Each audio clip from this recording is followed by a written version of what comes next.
Hey guys, welcome to the Ambition Nursing classes. Myself Jyoti Chandel. I'm a tutor in the Ambition Nursing Academy. So basically जो Ambition Nursing Academy है classes देता है regarding nursing student, उसमें include होते हैं fundamental of nursing, OBG, anatomy, physiology, community, all the subject that are included in the GNM, BSc, post BSc and also of the ANM like paediatric या psychiatry. So basically आज मैं आपको पढ़ाने जा रही हूँ एनाटमी एंड फिजियोलॉजी. कौन सा topic? Female reproductive system. So let's come on the topic. Female reproductive system. So जब भी हम किसी सिस्टम के बारे में पढ़ रहे हैं, सबसे पहले आपको पता होना चाहिए कौन कौन से ऑर्गन उसमें इंक्लूड होते हैं और उसका मेन पर्पस क्या है, क्या उसके फंक्शंस हैं और जो उसमें पार्ट्स हैं उसके क्या फंक्शन है. Okay, so let's comes on the first one is the introduction. So introduction में मैं आपको एक ही इंपॉर्टेंट बात बता रही हूं कि reproduction it means human being का रिप्रोड्यूस होना. एक न्यू ह्यूमन बीइंग को प्रोड्यूस करने की एबिलिटी को हम बोलते हैं रिप्रोडक्शन. सो फीमेल को ही हम क्यों इंक्लूड कर रहे हैं? बिकॉज जो मेल और फीमेल गमेट्स होते हैं, जब उनका फ्यूजन होता है, मेनली वो ग्रो करते हैं in the female reproductive system. Mainly कौन से पार्ट में? यूट्रस में. यूट्रस क्या है? एक मेजर ऑर्गन है जहां पे जो फीटस है वो ग्रो करता है, रिप्रोड्यूस होता है, एक न्यू जो ह्यूमन बीइंग है उसकी फॉर्मेशन होती है. सो इंट्रोडक्शन में लिख रही हूं मैं, it is the system which produce a new human being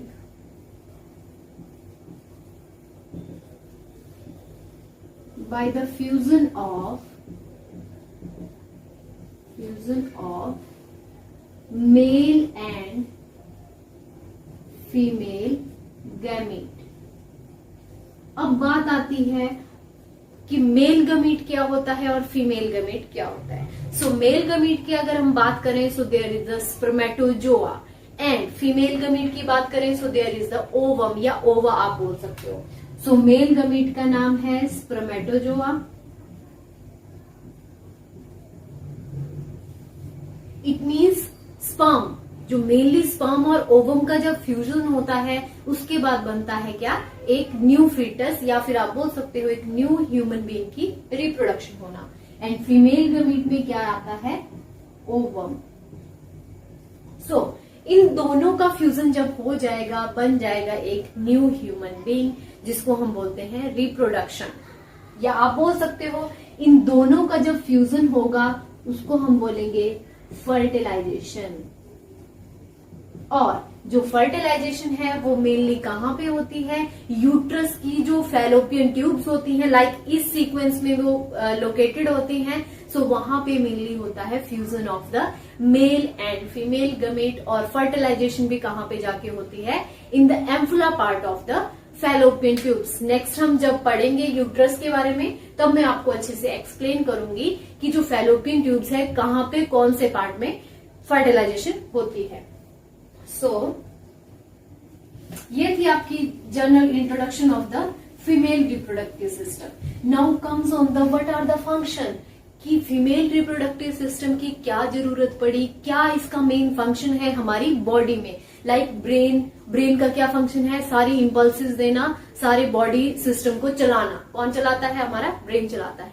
heart का क्या फंक्शन है? पूरी बॉडी में ब्लड को भेजना, सर्कुलेट करना ऑल द ब्लड को. नेक्स्ट आता है लंग्स का क्या काम है? रेस्पिरेटरी सिस्टम का क्या काम है? इट मीन्स ऑक्सीजनेटेड ब्लड को भेजना कहां पे? हार्ट में. फिर हार्ट से वो कहां पे चला जाएगा? ओवरऑल बॉडी सिस्टम में. मस्कुलोस्केलेटन का क्या काम है? जितनी भी, जैसे मैं मूव कर रही हूं सो इसमें कौन सा हमारा सिस्टम काम कर रहा है? मस्कुलोस्केलेटन. सो वैसे ही हमारा फीमेल रिप्रोडक्टिव सिस्टम है कि वो कैसे वर्क करता है, उसका मेन फंक्शन क्या है. सो अब हम वो देखते हैं.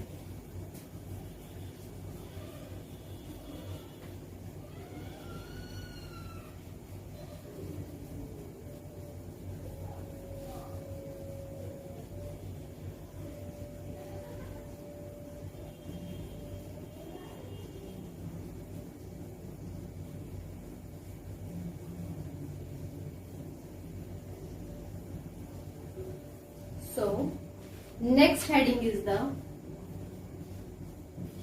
function of female reproductive system. So सबसे मेन फंक्शन क्या होगा? फर्स्ट फंक्शन आएगा आपका प्रोडक्शन ऑफ द ओवा. जो ओवम है उसका प्रोडक्शन होगा किसके थ्रू? जो फीमेल रिप्रोडक्टिव सिस्टम है उसके थ्रू होगा ओवम का प्रोडक्शन. सो फर्स्ट आता है आपका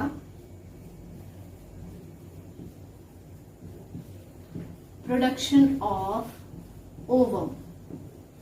ओके, ओवम का प्रोडक्शन हो गया कहां पे जाके? जो फीमेल रिप्रोडक्टिव सिस्टम है. मेनली कौन से पार्ट में होता है? जो ओवरीज होती हैं.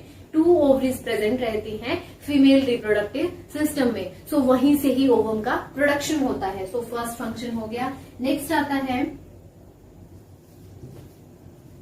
It will give place for the fertilisation. मैंने आपको बताया यूट्रस की जो फैलोपियन ट्यूब है वहां पे मेनली फर्टिलाइजेशन होती है. सो वो भी कौन प्लेस देता है? हमारा यूट्रस वहां पे प्लेस देता है. दैट्स वाई ये भी एक फंक्शन इंक्लूड हो जाएगा आपका female reproductive system. So let's comes on the third function of the female reproductive system, that is the parturition.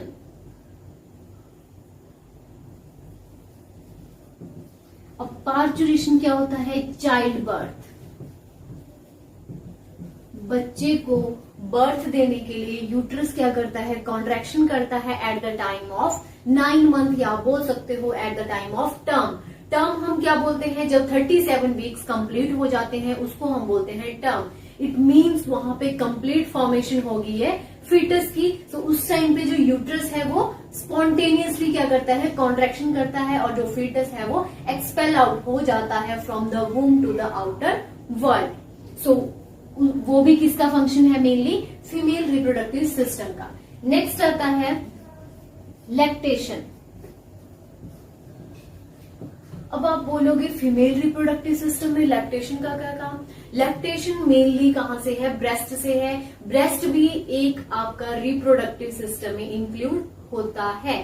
Because after the child birth lactation कौन करवाती है? मदर करवाती है. तो जितना भी मिल्क का प्रोडक्शन हो रहा है वो कहां से होता है? ब्रेस्ट से होता है. सो ब्रेस्ट भी क्या आता है? एक फीमेल रिप्रोडक्टिव सिस्टम में. बिकॉज आपको पता है जब भी प्यूबर्टी आती है गर्ल्स में एट द टाइम ऑफ 13 और 14 की एज में प्यूबर्टी आना स्टार्ट हो जाती है. उस टाइम पे जो फर्स्ट जो प्यूबर्टी साइन आता है इन द गर्ल्स वो आता है थैलार्के. थैलार्के मीन्स जो ब्रेस्ट जो बर्ड्स हैं उनकी एनलार्जमेंट हो जाती है. इट मीन्स वो बड़े लग जाते हैं उन्हें. Okay, so these all are the functions of the female reproductive system. So guys हमने मेनली उसकी इंट्रोडक्शन पढ़ ली, हमने उसके फंक्शंस पढ़ लिए. So now comes on the parts of the female reproductive system. Mainly हम पढ़ेंगे एक्सटर्नल जेनिटेलिया जिसको हम वल्वा बोलते हैं और इंटरनल जेनिटेलिया. इसमें हम देखेंगे कौन कौन से पार्ट एक्सटर्नली जो हम देख सकते हैं. ओके, एक्सटर्नली क्यों बोल रहे हैं? कि हम उनको अपनी आंखों से देख सकते हैं, और इंटरनली जिनको हम अपनी आंखों से नहीं देख सकते उनको हम देख सकते हैं थ्रू अल्ट्रासाउंड. उनमें क्या क्या चेंजेस हो रहे हैं वो हम अल्ट्रासाउंड के थ्रू देख सकते हैं. So now comes on the first one is the external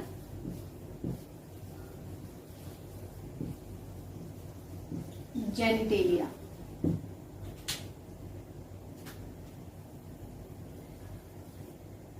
सो जो एक्सटर्नल जेनिटेलिया है उसका अनदर नेम है vulva. Another name is vulva. So अब बात आती है कि जो एक्सटर्नल जेनिटेलिया है उसमें कौन कौन से पार्ट सीक्वेंस में बताऊंगी गाइस मैं आपको कि फर्स्ट में क्या दिखेगा, आफ्टर दैट कौन सा पार्ट आएगा, आफ्टर दैट मैं स्ट्रक्चर पे आऊंगी. पहले मैं आपको बता देती हूँ उनके नेम, आफ्टर दैट हम स्ट्रक्चर पढ़ेंगे एक्सटर्नल जेनिटेलिया के. So external genitalia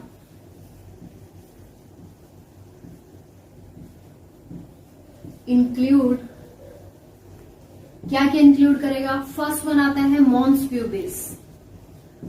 Mons pubis. अब मॉन्स प्यूबिस कौन सा एरिया है? जहां पे हेयर की ग्रोथ होती है इन द एक्सटर्नल जेनिटेलिया, जहां पे भी हेयर्स की ग्रोथ हो रही है अपर पार्ट में, इट मीन जो पैडी पार्ट होता है, या फिर आप बोल सकते हो जहां पे फैटी टिश्यूज ज्यादा प्रेजेंट रहते हैं, उसको हम बोलते हैं mons pubis. So first part है मॉन्स प्यूबिस। नेक्स्ट वन आता है लेबिया मेजोरा। लेबिया मेजोरा को हम बोल सकते हैं outer lip. Outer lip of the external genitalia को हम बोलते हैं लेबिया मेजोरा। नेक्स्ट वन आता है लेबिया माइनोरा। अब लेबिया माइनोरा को हम क्या बोलेंगे? Inner lip. Okay, it means outer side में आपको दिखेगा लेबिया मेजोरा और इनर साइड में आपको दिखेगा लेबिया माइनोरा। दैट्स वाई हम इसको बोल रहे हैं इनर लिप। इट मीन्स जो अंदर प्रेजेंट रहता है। नेक्स्ट आते हैं vaginal orifices. Vaginal orifices. Next one is the vestibules. Next one is the hymen layer.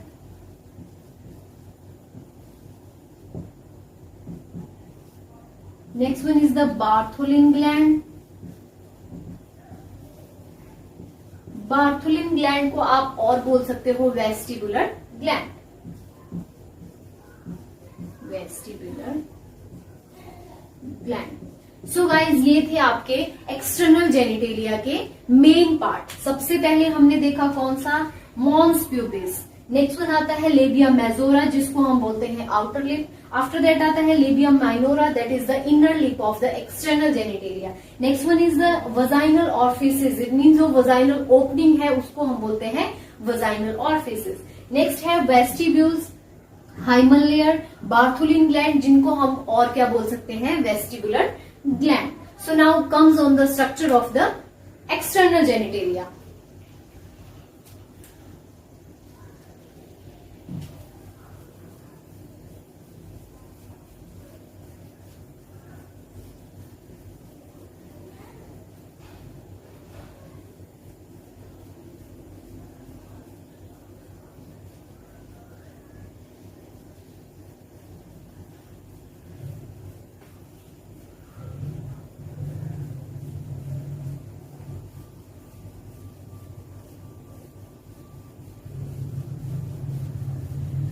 अब हम देखते हैं कि जो स्ट्रक्चर है एक्सटर्नल जेनिटेलिया का वो कैसा दिखता है।